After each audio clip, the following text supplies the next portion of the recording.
అంగన్వాడీల సమ్మెపై ఎస్మా ప్రయోగం సమంజసమే అన్నారు ప్రభుత్వ సలహాదారు సజ్జల రామకృష్ణారెడ్డి. అంగన్వాడీల సమ్మెతో చిన్నపిల్లలు, గర్భిణులు ఇబ్బంది పడుతున్నారని ఆయన చెప్పారు. వాళ్ల ప్రాణాలను కాపాడాల్సిన బాధ్యత ప్రభుత్వంపైన ఉందని సజ్జల చెప్పుకొచ్చారు. పనిలో పనిగా లోకేష్ పై విమర్శలు గుప్పించారు సజ్జల. షర్మిల కాంగ్రెస్ లోకి చేరిక అంశం మీద తనదైన శైలిలో స్పందించారు. మీరు క్వశ్చన్ చేయాలి, మీరు వాళ్ళని అడగాలి.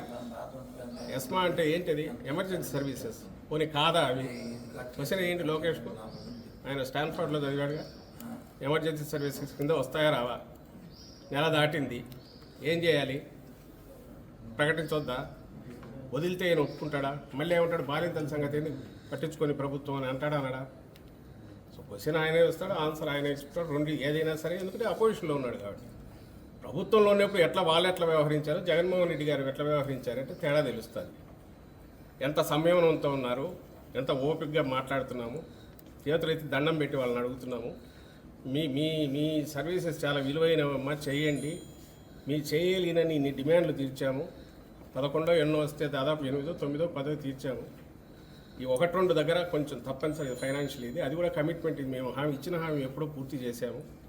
ఎన్నికల ముందు మేనిఫెస్టోలో చెప్పింది రాగానే ఇమ్మీడియట్ ఇంప్లిమెంట్ చేశాము తెలంగాణతో ఈక్వల్గా.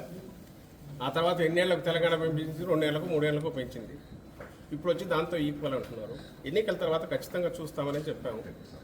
లేదు ఇప్పుడే కావాలని అంటున్నారు. అది ఒక రకమైన ఏమంటారు, ఇప్పుడున్న పరిస్థితిలో ఆ బరువు ఇప్పుడు మోయలేము, ముందు సమ్మె విరమించండి అని రిక్వెస్ట్ చేశాము.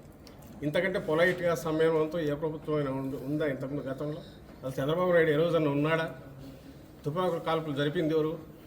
విద్యుత్ దాని సమ్మె జరిగినప్పుడు రైతులు సమ్మె చేస్తే నేను ఇంతకుముందు అన్నట్టు గుర్రాలతో తొక్కించింది ఎవరు? అది చంద్రబాబు నాయుడు వాళ్ళ ఆయన. ఆ నైజం పునికి పుచ్చుకున్నాడు లోకేష్.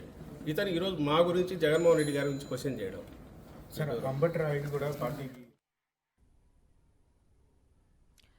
వెళ్ళడం కానీ, లేదా అక్కడ ఆయన బ్రదర్ అనిల్తో బీటెక్ రవి, ఇవన్నీ యాదృచ్ఛికమైన అనుకోవట్లా. ఎందుకంటే ఇదే బ్రదర్ అనిల్ను ఇంతకుముందు ఎంత దుమ్మెత్తిపోసేవాళ్ళో అందరూ తెలుసు. మీ అందరికి మీరే వాటన్నిటి అప్పుడు చేసేవాళ్ళు. క్రిస్టియన్ ఓట్ల కోసం గాలం వేస్తున్నారని, బ్రదర్ అనిల్ వస్తున్నారని ఆయన ఒక దీని కింద చూపేవారు. మరి నిన్న చాలా మర్యాదపూర్వకంగా ఈయన పోయి ఎయిర్పోర్ట్లో కలిశారట. ఎయిర్పోర్ట్లో ఎట్లా మర్యాదపూర్వకంగా బీటెక్ రవి కలుస్తారో నాకు అర్థం కాదు. But at the same time సొంతంగా పార్టీ పెట్టుకోవడానికి కానీ, లేదా ఇంకో పార్టీలో చేరడానికి కానీ, ఒక్కసారి ఆమె రాజకీయ ప్రస్థానం మొదలయ్యాక షర్మిలమ్మ గారికి ఆమె ఇష్టం, అది ఆమె చూస్ చేసుకోవచ్చు, వెళ్తారు.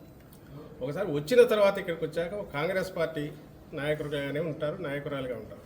ఆమెకి ఇక్కడికి వస్తున్నట్టు కూడా ఇంతవరకు అనౌన్స్ చేయలేదు. ఏపీ నుంచి అండమాన్ దాకా ఎక్కడైనా పనిచేస్తానన్నారు, తెలియదు. ఒకవేళ వస్తే కాంగ్రెస్ పార్టీ నాయకురాలుగా వస్తారు. ఇలాంటి గతంలోనే జరిగింది. మా పార్టీ పుట్టినప్పుడే ఫస్ట్ బై ఎలక్షన్లోనే వివేకానంద రెడ్డి గారిని ఆ రోజు కాంగ్రెస్ దీంట్లోకి ఇది పెట్టుకొని, ఆ రోజు తెలుగుదేశం కాంగ్రెస్ కలిసే కడపలో జగన్మోహన్ రెడ్డి గారిని మా పార్టీని మొగ్గలోనే ఉంచాలని ట్రై చేశారు. ఆయన రాజశేఖర రెడ్డి గారికి స్వయాన తప్పదు. సో మరి ఆ రోజు అదే కాంగ్రెస్ పార్టీ నుంచి ఆయన ఉన్నాడు, తర్వాత మంత్రిగా కూడా ఉన్నాడు. దాని తర్వాత వచ్చిన పరిణామాలలో జగన్మోహన్ రెడ్డి గారి మీద పెట్టిన తప్పుడు కేసుల్లో కానీ, ఇటు టీడీపీ కాంగ్రెస్ కలిసే చేసాయి. ఇక అక్కడి నుంచి ఆ జర్నీలో కాంగ్రెస్తో ఎప్పుడు ఈయన తెర వెనుకో ఏదో ఒక రకంగా అయితే కాంటాక్ట్లో ఉంటున్నాడు. ఇప్పుడు కొత్తగా దానికి మళ్ళీ ఇంత జీవం పోసి జగన్మోహన్ రెడ్డి గారి మీద దుమ్ము ఎత్తిపోయించడం ఎట్లా, లేదా ఏదైనా ఓటు ఏదైనా ఉంటే కొంచెం లాగ్గలమా అనే ఒక దింపుడు కళ్ళ ఆశతో ఈరోజు అసలు మీరు క్వశ్చన్ చేయాలి, మీరు వాళ్ళని అడగాలి. ఎస్మా అంటే ఏంటిది? Emergency services. పోనీ కాదా అవి? క్వశ్చన్ ఏంటి లోకేష్కు? ఆయన స్టాన్ఫర్డ్లో చదివాడుగా. ఎమర్జెన్సీ సర్వీసెస్ కింద వస్తాయా రావా? నెల దాటింది, ఏం చేయాలి? ప్రకటించొద్దా? వదిలితే ఆయన ఒప్పుకుంటాడా? మళ్ళీ ఏమంటాడు? బాలింతల సంగతి పట్టించుకొని ప్రభుత్వం అని అంటాడా అనడా? సో క్వశ్చన్ ఆయనే వస్తాడు, ఆన్సర్ ఆయనే ఇస్తాడు. రెండు ఏదైనా సరే, ఎందుకంటే అపోజిషన్లో ఉన్నాడు కాబట్టి. ప్రభుత్వంలో ఉన్నప్పుడు వాళ్ళు ఎట్లా వ్యవహరించారు, జగన్మోహన్ రెడ్డి గారు ఎట్లా వ్యవహరించారంటే తేడా తెలుస్తుంది.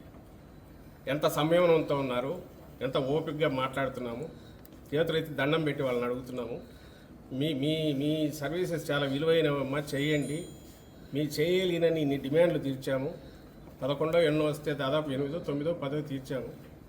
ఈ 1-2 దగ్గర కొంచెం తప్పనిసరి ఫైనాన్షియల్ ఇది, అది కూడా కమిట్మెంట్. ఇది మేము ఇచ్చిన హామీ ఎప్పుడో పూర్తి చేశాము. ఎన్నికల ముందు మేనిఫెస్టోలో చెప్పింది రాగానే ఇమ్మీడియట్ ఇంప్లిమెంట్ చేశాము తెలంగాణతో ఈక్వల్గా. ఆ తర్వాత ఎన్నేళ్లకు తెలంగాణ పెంచింది, 2 ఏళ్లకు 3 ఏళ్లకు పెంచింది.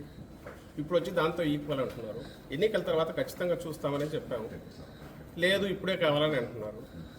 అది ఒక రకమైన ఏమంటారు, ఇప్పుడున్న పరిస్థితిలో ఆ బరువు ఇప్పుడు మోయలేము, ముందు సమ్మె విరమించండి అని రిక్వెస్ట్ చేశాం. ఇంతకంటే పొలైట్గా సమ్మెతో ఏ ప్రభుత్వం ఉందా ఇంతకుముందు గతంలో? అసలు చంద్రబాబు నాయుడు ఏ రోజన్నా ఉన్నాడా? తుపాకుల కాల్పులు జరిపింది ఎవరు? విద్యుత్ దాని సమ్మె జరిగినప్పుడు రైతులు సమ్మె చేస్తే నేను ఇంతకుముందు అన్నట్టు గుర్రాలతో తొక్కించింది ఎవరు? అది చంద్రబాబు నాయుడు వాళ్ళ ఆయన. ఆ నైజం పుణికి పుచ్చుకున్నాడు లోకేష్.